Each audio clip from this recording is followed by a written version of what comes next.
안녕하세요. 오늘로 주기도문을 마치게 됩니다. 너희는 이렇게 기도하라. 네 번째 시간 마태복음 6장 12절로 13절입니다. 지난 시간에는 주기도문의 6가지 간구 중 두 번째 간구부터 네 번째 간구까지 살펴봤습니다. 하나님 나라가 이 땅 가운데 임하기를 기도하게 하셨습니다. 하나님의 나라는 하나님의 다스림, 하나님의 통치가 온전히 행해지는 나라입니다. 이 땅 가운데 하나님의 행하심을 간구하게 하셨습니다. 하나님의 뜻이 이 땅에 이루어지되 하늘에서 이루어진 것과 같이 이루어지게 해달라고 기도합니다. 대충 이루어지는 것이 아니라 하늘에서 이루어진 것 같이 땅에서도 이루어달라고 하는 이 기도가 참 힘이 있어 보입니다. 하나님의 통치하심, 하나님의 뜻은 기도자를 통해 이루어집니다. 아들 예수 그리스도를 통해 이 땅에 하나님 나라가 임하였던 것처럼 우리를 통해 우리 주변에 하나님 나라가 이루어집니다. 하나님의 통치를 받으며 사는 개인을 통해서 하나님의 역사가 이루어집니다. 그래서 우리의 삶은 역동감 넘칩니다. 매일 반복되는 것처럼 보이지만 그렇지 않습니다. 매일 새롭게 부어지는 하나님의 은혜를 경험할 수 있기 때문입니다. 매일 하나님의 뜻 안에 살 수 있기에 감사와 감격으로 오늘을 보낼 수 있습니다. 하나님의 뜻을 이루기 위해서는 양식이 필요합니다. 하나님의 채우심이 필요하지요. 그런데 예수님은 나만의 양식을 구하라 하지 않으셨습니다. 우리의 양식을 구하라 하십니다. 매일의 양식은 하나님의 뜻을 이루는데 꼭 필요합니다. 양식이 없다면 하나님의 뜻을 이루기 어렵습니다. 양식은 두 가지로 분류할 수 있는데요. 하늘 양식과 세상을 살아가는 데 필요한 땅의 양식입니다.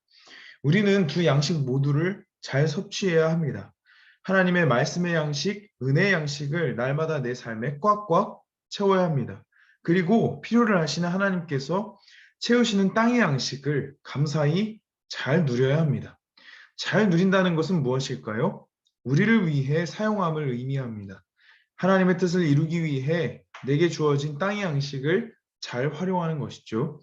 그럴 때 나만을 위한 욕심에 빠져 살아가는 죄에서 벗어나 예수님, 생명의 빵으로 오신 그분을 닮아갈 수 있을 것입니다.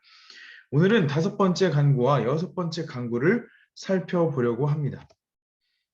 6장 12절, 우리가 우리에게 죄 지은 자를 사하여 준 것 같이 우리 죄를 사하여 주시옵고, 밑에 보시면 빚진 자를 탕감하여 준 것 같이 우리의 빚도 탕감하여 주시옵고. 다섯 번째 간구는 죄 용서에 대한 간구입니다. 나에게 잘못한 사람을 쉽게 용서할 수 있는 사람이 있을까요? 개인적으로 저는 우리가 우리에게 잘못한 사람을 용서해 준 것처럼 우리 죄를 용서해 달라는 이 부분에서 어려움을 느낍니다. 이 본문에서 죄 지은 자는 빚진 자, 채무자라는 뜻을 가집니다. 그래서 이 말씀은 마태복음 18장에 용서할 줄 모르는 종의 비유를 떠올리게 하는데요. 18장 21절입니다. 그때 베드로가 예수께 다가와서 말하였다. 주님, 내 형제가 나에게 자꾸 죄를 지으면 내가 몇 번이나 용서하여 주어야 합니까? 7번까지 하여야 합니까? 예수께서 대답하셨다. 7번만이 아니라 70번을 7번이라도 하여야 한다. 베드로가 형제의 잘못을 몇 번이나 용서해야 하냐고 묻습니다. 7번을 해야 하냐고 묻지요. 7번도 많은 수입니다. 당시 유대 율법학자들의 전통에 의하면 가장 너그러운 제한이 3번이었다고 합니다. 그 2배에다가 플러스 1을 하였습니다. 유대 전통에서 7은 완전수로 유대인들이 즐겨 사용하는 숫자인데요. 예수님은 이렇게 너그럽게 7번을 하여야 합니까? 라는 베드로의 질문에 오히려 490번을 용서하라고 하십니다. 7번만이 아니라 70번을 7번이라도 하여야 한다. 이 말은 끊임없이 계속 용서하라는 말씀입니다. 이 말씀을 하시고 예수님께서 이야기한 비유가 용서할 줄 모르는 종의 비유입니다. 왕이 셈을 가리기 시작하니 10,000달란트 빚진 종 하나가 왕 앞에 끌려왔다. 그런데 그는 빚을 갚을 돈이 없으므로 주인은 그 종에게 자신과 그 아내와 자녀들과 그 밖에 그가 가진 것을 모두 팔아서 갚으라고 명령하였다. 그랬더니 종이 그 앞에 무릎을 꿇고 참아주십시오. 다 갚겠습니다. 하고 애원하였다. 주인은 그 종을 가엾게 여겨서 그를 놓아주고 빚을 없애주었다. 한 달란트는 노동자 15년치의 풍사시입니다. 만 달란트이면 계산을 해보니까 15만 년치의 돈이었더라고요. 이 종은 주인으로부터 절대 갚을 수 없는 돈을 탕감받았습니다. 그런데 종이 나가서 자기에게 100데나리온 빚진 동료 하나를 만나자 붙들어서 멱살을 잡고 말하기를 내게 빚진 것을 갚아라 하였다. 이 탕감받은 종이 나가서 자신에게 빚진 동료를 만나는데 그는 100데나리온의 빚을 졌습니다. 1데나리온, 한 데나리온은 하루의 품삯이거든요. 100일치에 돈을 빚진 것이죠. 근데 멱살을 잡고 빚을 갚으라고 합니다. 아주 어이없는 상황인데요. 29절 보니까 그 동료는 엎드려 간청하였다. 참아주게 내가 갚겠네. 30절 그러나 그는 들어주려 하지 않고 가서 그 동료를 감옥에 집어넣고 빚진 돈을 갚을 때까지 갇혀 있게 하였다.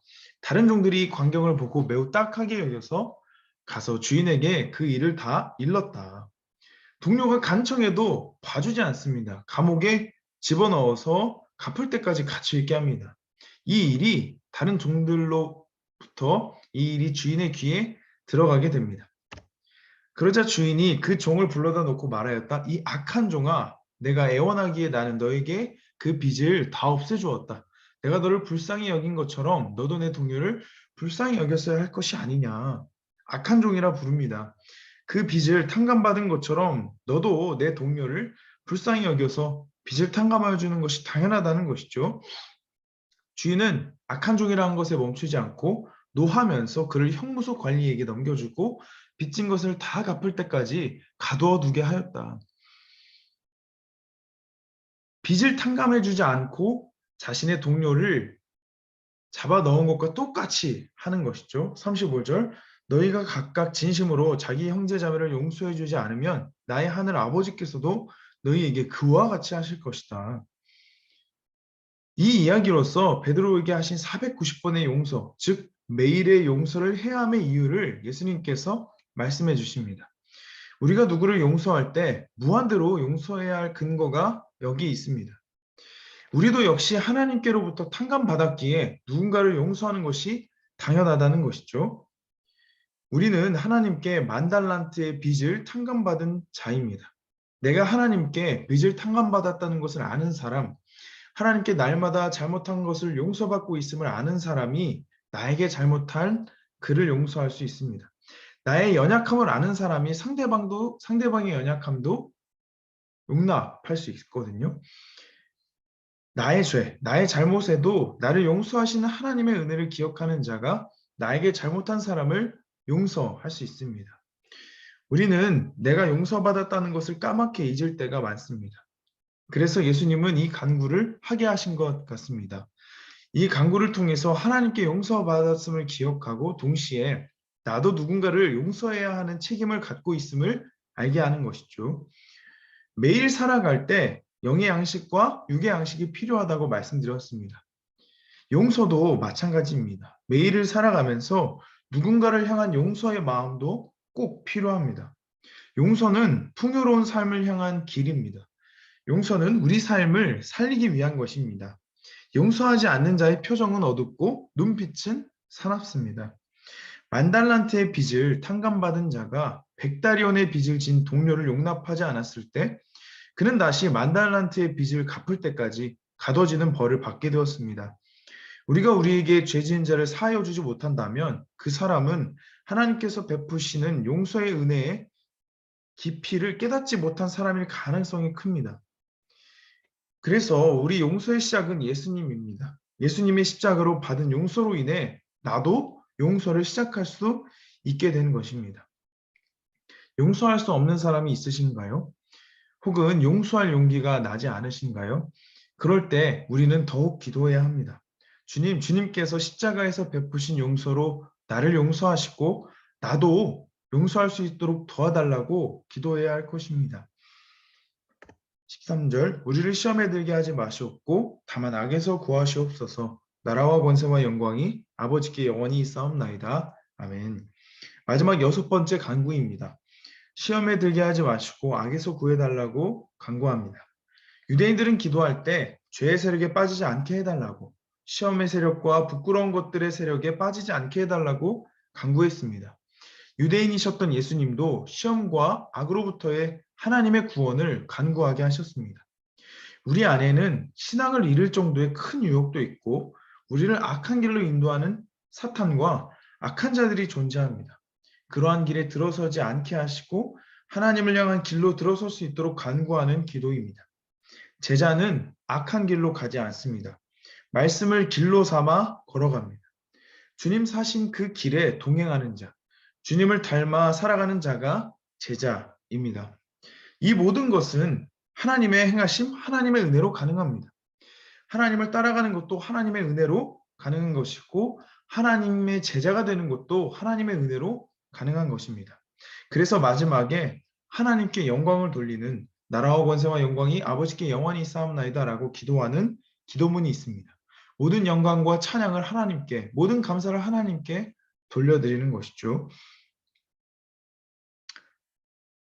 이제 정리해 보고자 합니다. 주기도문은 제자들에게 가르쳐 주신 기도로 제자는 이렇게 기도하라고 특별히 알려주신 기도입니다. 제자는 자신이 끊임없이 용서받은 자임을 알고 누군가를 끊임없이 또한 용서합니다. 그리고 용서를 통해서 예수님을 닮아가는 은혜를 누립니다. 악한 길과 유혹으로부터의 하나님을 행하심을 구하면서 하나님을 따르는 선택을 하는 자가 제자임을 알 수 있습니다.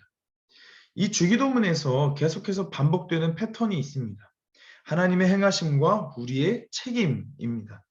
하나님의 행하심을 간구함과 동시에 하나님의 행하심에 발맞추어 행동하는 우리의 믿음을 간구하게 하셨습니다. 따라서 이 기도는 주님이 없으면 이룰 수 없는 기도이고 주님 없으면 살 수 없음을 고백하는 기도입니다. 주님과 꼭 동행해야 함을 일깨우는 기도가 주기도문입니다. 앞으로 주기도문 하실 때마다 이를 꼭 기억하셨으면 좋겠습니다. 이 6번의 시간 동안 함께 해주셔서 감사합니다. 정말 부족하지만 예수님이 하신 말씀을 함께 나눌 수 있어서 감사했습니다. 저와 여러분 모두가 앞으로도 더욱더 주님을 닮아가기를 축복합니다. 기도하겠습니다. 하나님, 이렇게 6주간 하나님의 말씀을 공부하고 알아갈 수 있음에 감사합니다.